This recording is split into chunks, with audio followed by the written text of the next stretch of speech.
Brought to you by Agilus Diagnostics.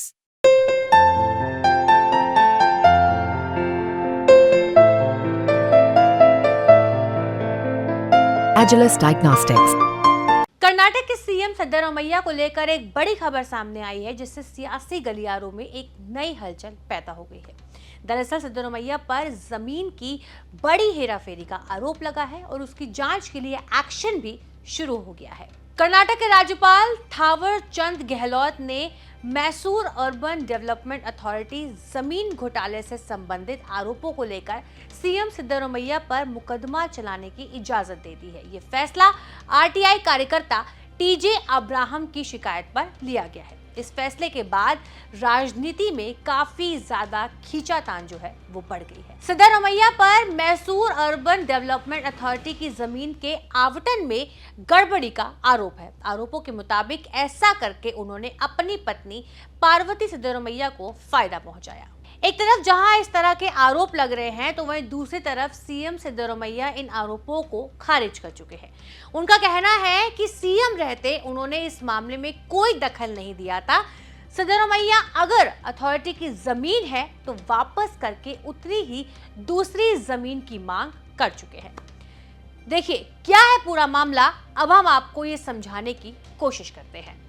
दरअसल साल 2021 में MUDA यानी कि मैसूर अर्बन डेवलपमेंट अथॉरिटी ने विकास के लिए केसर गांव में उनकी 3 एकड़ की जमीन का अधिग्रहण किया था।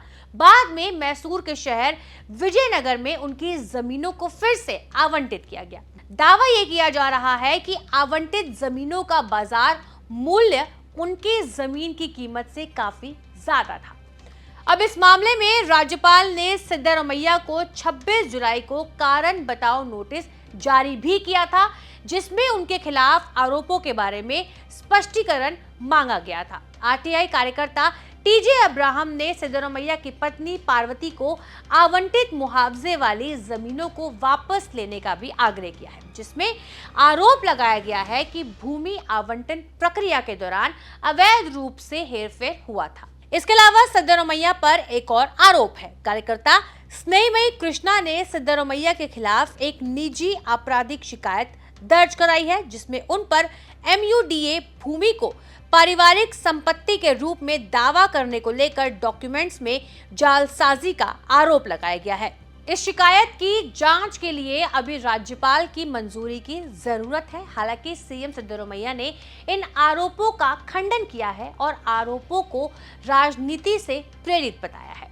वहीं कांग्रेस इस मामले को राजनीति से प्रेरित बताते हुए बीजेपी पर निशाना साध रही है। कर्नाटक सरकार में मंत्री प्रियांक खड़गे ने कहा है कि राजभवन का दुरुपयोग करके बीजेपी लोकतांत्रिक रूप से चुनी गई सरकार को कमजोर करने की कोशिश कर रही है। राज्य का संवैधानिक प्रमुख अपने राजनीतिक आकाओं को खुश करने के लिए संवैधानिक संकट को जन्म दे रहा है। केंद्र सरकार इसके पीछे अपनी पूरी ताकत लगा सकती है, लेकिन हम संविधान के साथ मजबूती से खड़े हैं।